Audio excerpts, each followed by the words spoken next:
as police arrested the rapper Young Thug, who rapper NBA Youngboy was arrested this week at his mill. Rapper Lil Durk is charged in a murder-for-hire plot. Lil Sean Diddy Combs has been arrested in a Manhattan hotel. Rapper Tekashi 6ix9ine was denied bail as he faces racketeering and firearms charges. Hip-hop is seemingly never more than a whisker away from a criminal trial. Even as A$AP Rocky celebrates a not guilty verdict in his recent shooting trial, a number of rappers are currently at the center of open cases. None is more notable than Diddy, who will head to trial in May on charges of sex trafficking and racketeering, while Lil Durk, YNW Melly, and Tay-K also face the prospect of serious prison time for their various alleged crimes. Out of these trials, hip-hop has discovered a new hero, the criminal defense attorney. As A$AP Rocky's attorney, Joe Tacopina, reaps the applause and does the hip-hop media rounds, he is just the latest in a long line of high-profile and charismatic lawyers who have been employed by rappers to cast their magic over the courtroom. Last year, Young Thug's attorney Brian Steele became almost as famous as the rapper himself, to the point that Drake has even named a song after him, while Jay-Z's legal right hand Alex Spiro has been the rap icon's shield in recent tumultuous times. They all stand in the shadow of Johnny Cochran, however, who repped everyone from Diddy to O.J. Simpson and Michael Jackson.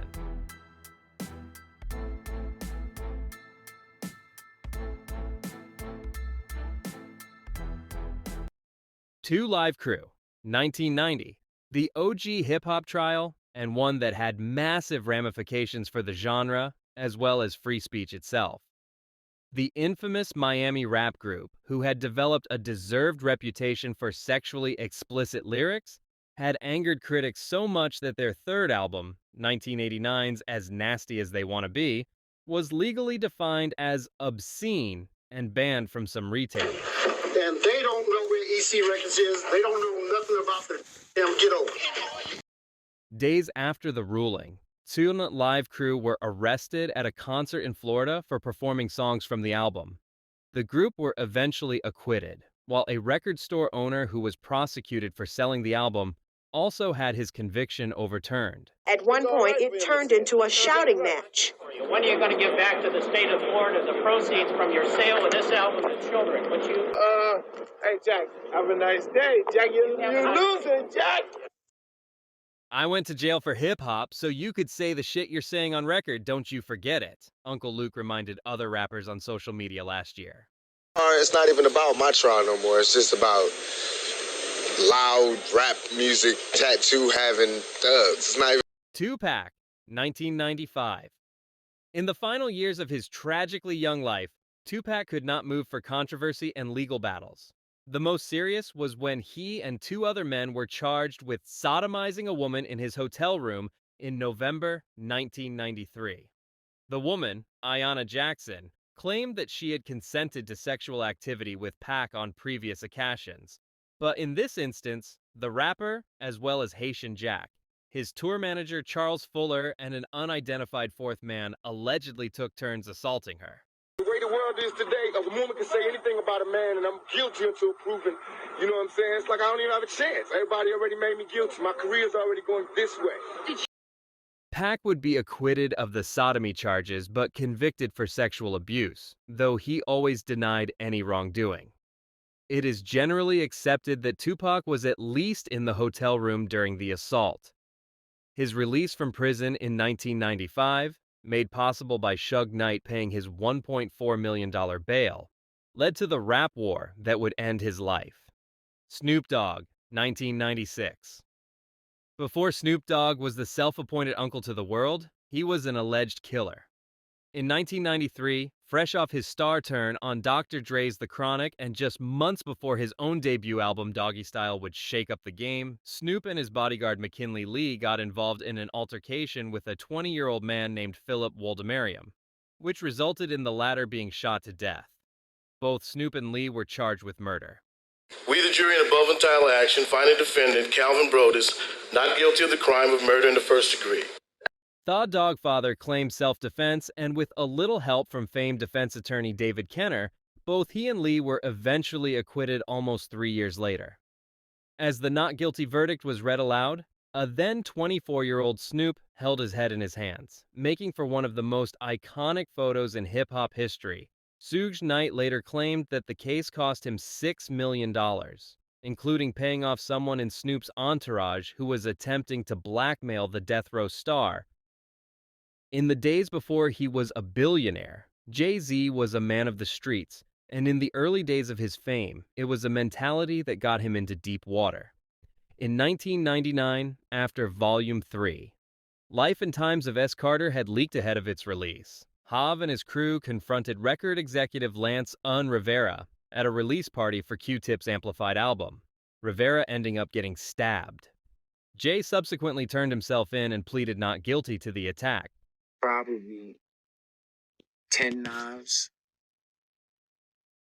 that I knew of, and I ended up getting stabbed. Was Jay-Z the one that actually stabbed you? No.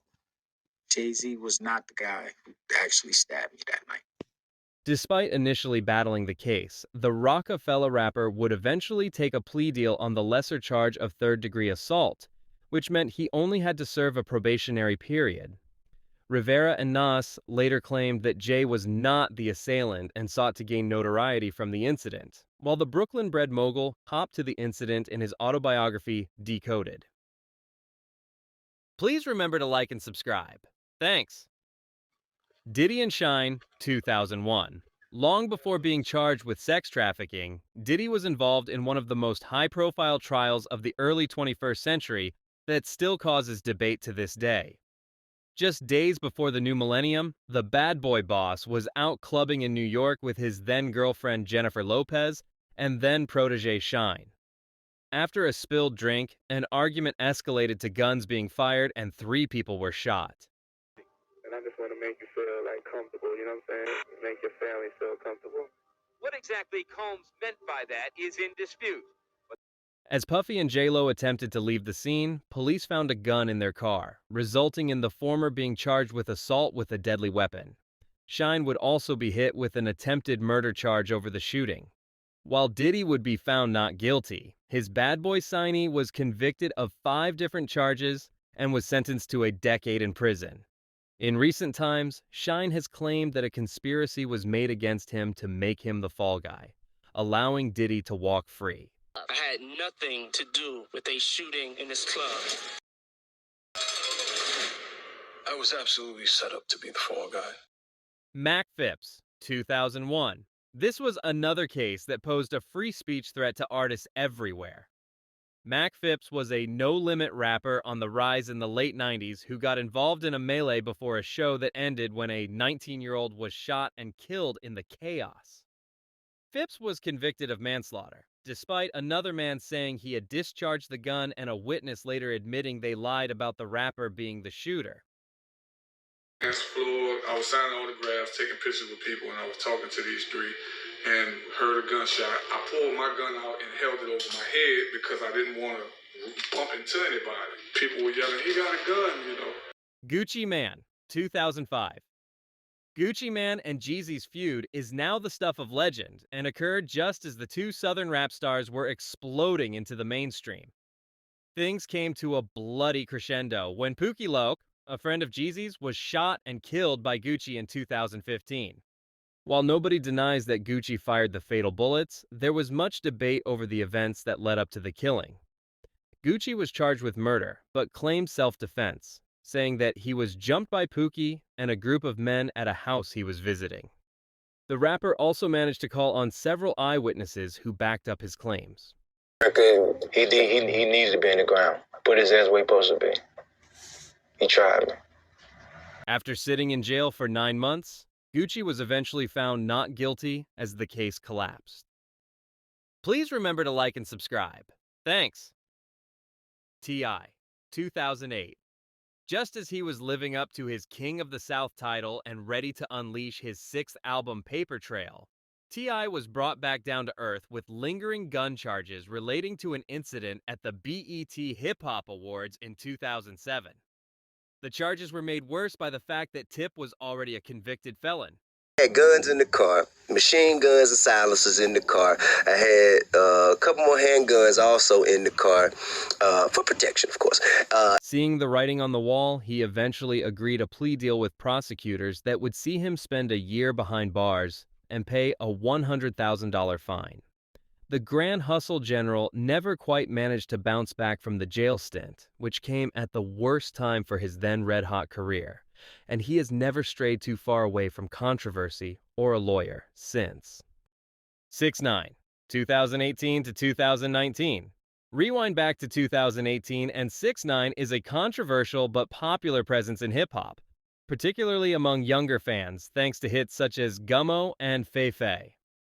By the end of the year, the rapper had been involved in 5 different shooting incidents and arrested as part of a RICO case against the 9 Trey gangsters shortly after departing a Breakfast Club interview. Within 3 months of his arrest, the rainbow-haired rapper had turned into a government witness and revealed all about the inner workings of the Bloods-affiliated gang in what was a landmark moment for hip-hop. No rapper as high-profile as 6ix9ine had ever cooperated with prosecutors before, and certainly not as willingly or as comprehensively as he did. What I did it wasn't snitching. What I did was being smart and realize that God put me there to cut my grass so I could see the snakes. The end result saw 6ix9ine receive a lenient 2-year prison sentence, but any standing he had in hip-hop had all but eroded. 6 years later, he is better known for his subsequent legal problems, which range from sexual assault to domestic violence, than any attempts at recapturing his musical success. Young Thug, 2023 to 2024. The longest trial in Georgia state history, Young Thug and YSL's RICO case concluded last year with 0 courtroom convictions, several plea deals, and some of the most surreal moments in American trial history. While many of Thugger's co-defendants, including Gunna, agreed plea deals before the case went to court, the Atlanta rapper, who was accused of being the leader of an alleged criminal street gang, fought his various charges head-on. You know, my crimes or my charges. I want to say sorry to my family, my mom. My mom got 11 kids. As the trial began to fall apart after the original judge was recused, the prosecution were criticized for their handling of witnesses, and everybody involved grew weary of the entire ordeal. Both sides went back to the negotiating table to hash out a plea deal over a dramatic Halloween night. While the agreement saw Thug immediately released from jail after 2.5 years behind bars, he was also slapped with incredibly strict and lengthy probation conditions that has led to some wondering whether he should have put his faith in the jury.